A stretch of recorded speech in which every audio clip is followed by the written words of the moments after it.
Hello students, welcome to your own channel Simplified Chemistry and welcome to the lecture of Molecular Orbital Theory Part 3. So up to now हमने Molecular Orbital Theory के दो part clear कर दिए हैं. पहले part में basic information देखा था. सेकेंड पार्ट में हमने देखा कितने टाइप की मॉलिक्यूलर ऑर्बिटल्स होती है, मॉलिक्यूलर ऑर्बिटल कैसे फॉर्म होता है, इंटरफेरेंस से होता है, कंस्ट्रक्टिव, डिस्ट्रक्टिव, सारी बातें क्लियर. ओके चलिए तो अभी स्टार्ट करते हैं. बीएमओ और एबीएमओ के बीच में डिफरेंस क्या होता है. तो दोस्तों हमने देखा बीएमओ कैसे बनता है. तो जब कंस्ट्रक्टिव इंटरफेरेंस होगा, आप देख सकते हो, जब कंस्ट्रक्टिव इंटरफेरेंस होगा तब जाके क्या बनेगा, बीएमओ बनता है. कंस्ट्रक्टिव इंटरफेरेंस है जिसे क्या कहते हैं, एडिटिव ओवरलैपिंग कहते हैं. एडिटिव ओवरलैप होगा तब जाके बीएमओ बनेगा. जब डिस्ट्रक्टिव इंटरफेरेंस होगा मेरे दोस्तों, डिस्ट्रक्टिव इंटरफेरेंस होगा, इट मीन सब्सट्रैक्टिव होगा ओवरलैप, तब जाके एबीएमओ बनेगा. इसको साई एमओ से दिखाया जाता है. मैं लिखूं तो साई ए प्लस साई बी, पूरा समझ में आ जाएगा. इसको कैसे दिखाया जाता है, साई स्टार एमओ से दिखाया जाता है. इधर क्या होता है, डिस्ट्रक्टिव साई ए माइनस साई बी होता है. दूसरा इंपॉर्टेंट बात क्या है कि इनकी एनर्जी क्या होती है, इनकी एनर्जी लेस होती है, उसकी वजह से उनकी स्टेबिलिटी क्या होती है, ज्यादा होती है. यार उनकी एनर्जी क्या होती है, ज्यादा होती है. ड्यू टू दैट उनकी स्टेबिलिटी क्या हो जाती है, कम हो जाती है. इसके कंपेयर में इसकी स्टेबिलिटी क्या हो गई दोस्तों, कम हो गई. यस और नो, समझ में आया कि नहीं. अभी इसमें नोड्स में और may not be present, nodes में और may not be present, may not be present. इसके अंदर नोड्स हो सकते हैं कि नहीं, वो सब जब हम शेप्स ऑफ मॉलिक्यूलर ऑर्बिटल देखेंगे तब जाके ये पॉइंट क्लियर होंगे. दो पॉइंट मैं लिख रहा हूं जो हम जब शेप्स ऑफ मॉलिक्यूलर ऑर्बिटल्स पढ़ेंगे तब जाके बहुत ही अच्छी तरीके से क्लियर हो जाएंगे. ठीक है, अभी आप याद रखिए कि इसमें नोड्स पॉसिबल भी हो सकते हैं, नहीं भी पॉसिबल हो सकते हैं. ठीक है, बट एबीएमओ की बात करें क्लियर, तो it possess nodes between the nuclei of two atom. Nuclei of two atom, दो एटम की न्यूक्लियाई के बीच में. Clear, okay. Nuclei of two atomic orbital के बीच में जो नोड्स होते ही है, इसमें नोड्स होते हैं. इसमें नोड पॉसिबल भी है, नहीं भी हो सकता है. ये उसके मेन पार्ट है. अभी बीएमओ से आप देखिए, क्या सिग्मा बन सकता है, यस बन सकता है. पाई बन सकता है, यस बन सकता है. क्या एबीएमओ से सिग्मा बन सकता है, पाई बन सकता है, यस. अगर अलोंग द एक्सिस इंटरमिक्सिंग हो रहा है तो सिग्मा बनेगा. Along the side wise intermixing हो रहा है तो पाई बनेगा. बट इससे जो सिग्मा और पाई बनते हैं उसे सिग्मा एमओ और पाई एमओ लिखा जाता है, या तो खाली और खाली सिग्मा एंड पाई लिखा जाता है. बट एबीएमओ से जो सिग्मा और पाई बनते हैं उसे सिग्मा स्टार और पाई स्टार लिखा जाता है. ओके, और sigma star MO pi star MO दिखाया जाता है, या तो सिंपल सिग्मा स्टार या पाई स्टार दिखाया जाता है. समझ में आया दोस्तों, बहुत ही इंपॉर्टेंट पॉइंट है ये. एंड अभी मैं जो बात करने जा रहा हूं, इधर प्रोबेबिलिटी ऑफ फाइंडिंग इलेक्ट्रॉन. तो प्रोबेबिलिटी ऑफ फाइंडिंग इलेक्ट्रॉन कहां होंगी, ये मैंने बताया. ये पॉइंट और ये पॉइंट आपको मैं जब शेप समझाऊंगा तब क्लियर होगा, बराबर. तो probability of finding the electron जो होती है, ओके, मॉलिक्यूलर ऑर्बिटल के अंदर ज्यादा होती है. कहां पे ज्यादा होती है, इंटर न्यूक्लियर रीजियन में इलेक्ट्रॉन मिलने की प्रोबेबिलिटी क्या होती है, probability is more in bonding molecular orbital around inter nuclear region. Inter nuclear region के आजू बाजू इलेक्ट्रॉन मिलने की प्रोबेबिलिटी ज्यादा होती है. Inter nuclear region, atomic orbital जब इंटरमिक्स होती है तो उनके इंटर न्यूक्लियर रीजियन के आजू बाजू जो होता है पार्ट, वहां पे इलेक्ट्रॉन मिलने की प्रोबेबिलिटी ज्यादा होती है. Clear, okay. एंड इधर वो इंटर न्यूक्लियर रीजन के पास इलेक्ट्रॉन मिलने की प्रोबेबिलिटी क्या होती है, लेस होती है. ठीक है बच्चों, बहुत ही आसान है. ये पॉइंट आपने लिख लिया, इट मींस आपका डिफरेंस हो गया क्लियर. फिर से बताता हूं, ये कंस्ट्रक्टिव बीएमओ की बात कर रहा हूं, कंस्ट्रक्टिव इंटरफेरेंस से बनेगा, वो डिस्ट्रक्टिव इंटरफेरेंस से बनेगा. ओके, अगर अलोंग द एक्सिस वो ओवरलैपिंग कर रहा है तो सिग्मा पाई दोनों, सिग्मा भी बना सकता है बीएमओ. बीएमओ खुद साइड वाइज भी ओवरलैप कर रहा है तो पाई बनाएगा. ABMO along the axis form कर रहा है तो सिग्मा बनाएगा, एंड साइड वाइज कराएगा तो पाई बनाएगा। तो उसको सिग्मा स्टार पाई स्टार से दिखा देते, सिग्मा और पाई से बता दे। इसकी एनर्जी कम है, स्टेबिलिटी ज्यादा है। इसकी एनर्जी ज्यादा है, स्टेबिलिटी कम है।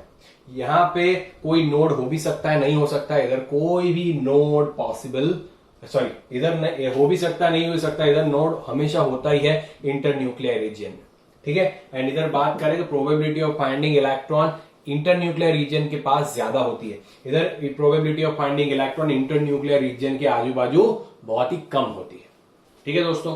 तो ये था डिफरेंस आपके लिए my dear friends, that is difference between BMO and ABMO.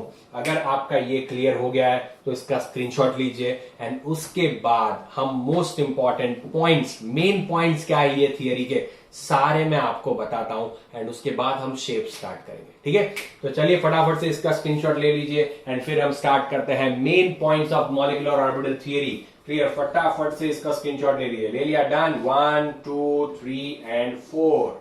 Clear? Okay, चलिए डन।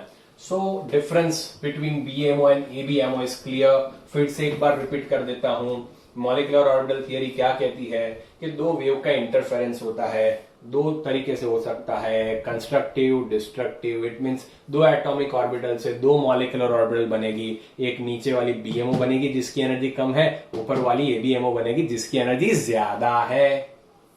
जिसकी एनर्जी क्या है? ज्यादा है। चलिए तो मेन पॉइंट्स देख लेते एक बार, तो आपको मैं पूरा आइडिया बता देता हूं, आइडिया क्या है। ओके, तो मेन पॉइंट्स, मेन पॉइंट्स क्या रहेंगे इसके, बहुत ही इंपॉर्टेंट बात। तो चलिए हम स्टार्ट करते हैं। फर्स्ट पॉइंट कि भाई atomic orbitals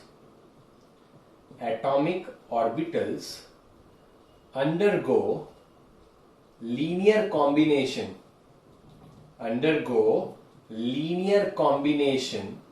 to form molecular orbitals। Molecular orbitals बनाने के लिए एटॉमिक ऑर्बिटल क्या होता है? लीनियर कॉम्बिनेशन होता है। इट मींस इंटरफेरेंस होता है। लीनियर कॉम्बिनेशन मींस क्या होता है? Interference. So atomic orbital must be same in energy और लेस डिफरेंस इन एनर्जी। कौन सी ऑर्बिटल्स लीनियर कॉम्बिनेशन कर पाएगी? जिसकी एनर्जी सेम है या तो जिसकी एनर्जी का डिफरेंस कम है, वो ही कर पाएगी, ठीक है। क्लियर? समझ में आया कि नहीं? ये बहुत इंपॉर्टेंट पॉइंट है। आइडिया किसका आइडिया देता है भाई? Okay, of probability density around nucleus. Okay, किसके बारे में आइडिया देता है? अराउंड। तो यहां तो एक न्यूक्लियस तो होता नहीं है, एक से ज्यादा न्यूक्लियस होते हैं, आगे ही हमने देखा। तो around a group of nuclei, समझाता हूं, ठीक है, समझना है इसको बहुत ध्यान से। Around a group of nuclei, okay, just like atomic orbital gives idea around a nucleus।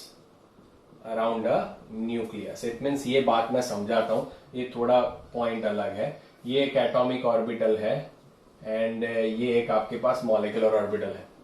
तो ये जो भी जगह है वहां पे इलेक्ट्रॉन मिलने की प्रोबेबिलिटी ज्यादा है, ठीक है। तो इलेक्ट्रॉन मिलने की प्रोबेबिलिटी अराउंड एक ही न्यूक्लियस आपको मिलेगी, किसके अंदर? एटॉमिक ऑर्बिटल के अंदर। बट मॉलिक्यूलर ऑर्बिटल के अंदर इलेक्ट्रॉन मिलने की प्रोबेबिलिटी ये सब जगह पे है। तो ये इलेक्ट्रॉन मिलने की प्रोबेबिलिटी जो होगी बराबर, वो किसके अराउंड होगी? एक से ज्यादा न्यूक्लियस के अराउंड। तो ये किसका आइडिया देता है? एक से ज्यादा न्यूक्लियाई के अराउंड इलेक्ट्रॉन मिलने की प्रोबेबिलिटी का आइडिया कौन देता है? Molecular orbital theory concept. ये एटॉमिक ऑर्बिटल किसके बारे में आइडिया देता है कि पर्टिकुलर एटम में न्यूक्लियस के आजू बाजू एक से ज्यादा एटम कंबाइन हो गए, उसके आजू बाजू कहां पे इलेक्ट्रॉन मिलने की प्रोबेबिलिटी ज्यादा है। समझ में आया कि नहीं? फिर से बता रहा हूं, ये खाली एक ही न्यूक्लियस के अराउंड इलेक्ट्रॉन मिलने की प्रोबेबिलिटी बताता है, ये एक से ज्यादा न्यूक्लियस के अराउंड इलेक्ट्रॉन मिलने की प्रोबेबिलिटी बताता है। सिंपल है यार, बहुत ही सिंपल है। क्लियर? ओके, अभी चलिए डन। फिर उसने क्या बताया, उसने क्या बताया कि number of intermixing atomic orbital is equal to number of molecular orbitals. It means जितनी एटॉमिक ऑर्बिटल कंबाइन होगी उतनी ही मॉलिक्यूलर ऑर्बिटल्स मिलेगी। अगर दो एटॉमिक ऑर्बिटल्स कंबाइन हो रहे हैं, अगर दो एटॉमिक ऑर्बिटल्स कंबाइन हो रहे हैं तो वो आपको दो मॉलिक्यूलर ऑर्बिटल देंगे। ओके, तो आपको कितनी मॉलिक्यूलर ऑर्बिटल मिलेगी? दो। इसे हम कहते हैं साई एमओ, इसे कहते हैं साई स्टार एमओ, जो हम पढ़ के आए। ये मेन पॉइंट बता रहा हूं इसको आपके, ठीक है, समझ में आ गया? क्लियर? ओके, चलिए ये भी पॉइंट आपका हो गया क्लियर। तो अभी हम बात करते हैं कि अगर एक्सियल ओवरलैपिंग से बीएमओ बना है, अगर एक्सियल ओवरलैपिंग से बीएमओ बना है तो उसे सिग्मा तो उसे सिग्मा एमओ कहा जाता है। अगर साइड वाइज ओवरलैपिंग से बीएमओ बना है तो उसे पाई एमओ कहा जाता है।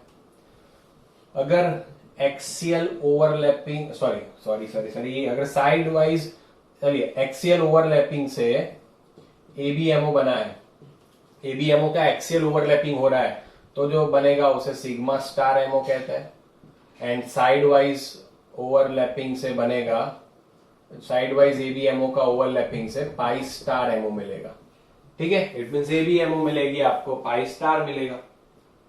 ठीक है, क्लियर? अभी अरेंजमेंट ऑफ इलेक्ट्रॉन, बहुत ही इंपॉर्टेंट बात। मैं क्या बोल रहा हूं? Arrangement of electron is according to Aufbau, Pauli and Hund's rule of multiplicity. Clear? तो भाई अरेंजमेंट ऑफ इलेक्ट्रॉन किसके रिगार्डिंग होगा? तो आप आराम से कह सकते हो arrangement of electron Aufbau, Pauli and Hund's के हिसाब से होगा। किसके हिसाब से होगा? ऑफबाउ, पाउली एंड हंस के हिसाब से इसका रिप्रेजेंटेशन होगा। इट मीन अरेंजमेंट होगा। इलेक्ट्रॉन को ऐसे ही भरना पड़ेगा जैसे हम कर रहे थे। ऑफबाउ ने क्या बताया था? पहले लेस एनर्जी में जाएगा। क्लियर? फिर इसने क्या बताया था कि भाई दोनों के स्पिन ऑपोजिट रहेगी। इसने क्या बताया था कि भाई पहले एक से ज्यादा है तो तीनों पहले पैरेलल रहेंगे फिर एंटी पैरेलल। पढ़ा था कि नहीं? क्लियर? Okay, understood. इसका शेप किसके ऊपर डिपेंड करेगा? तो याद रखना, shape of molecular orbital depends on the shape of atomic orbital, combining atomic orbital. इधर लिखना पड़ेगा कंबाइनिंग एटॉमिक ऑर्बिटल्स।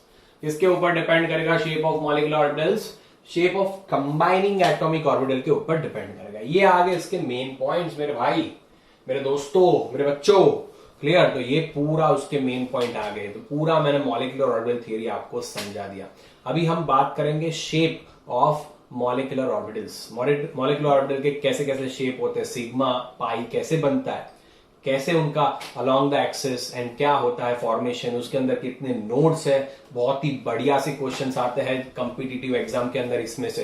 क्लियर? तो हमें वो देखना है। एंड फिर उसके बाद हम चले जाएंगे बॉन्ड ऑर्डर की दुनिया में एंड मॉलिक्यूलर ऑर्बिटल डायग्राम की दुनिया में चले जाएंगे। ठीक है दोस्तों, बहुत ही इजी है, बहुत ही इजी है। देखा ना आपने?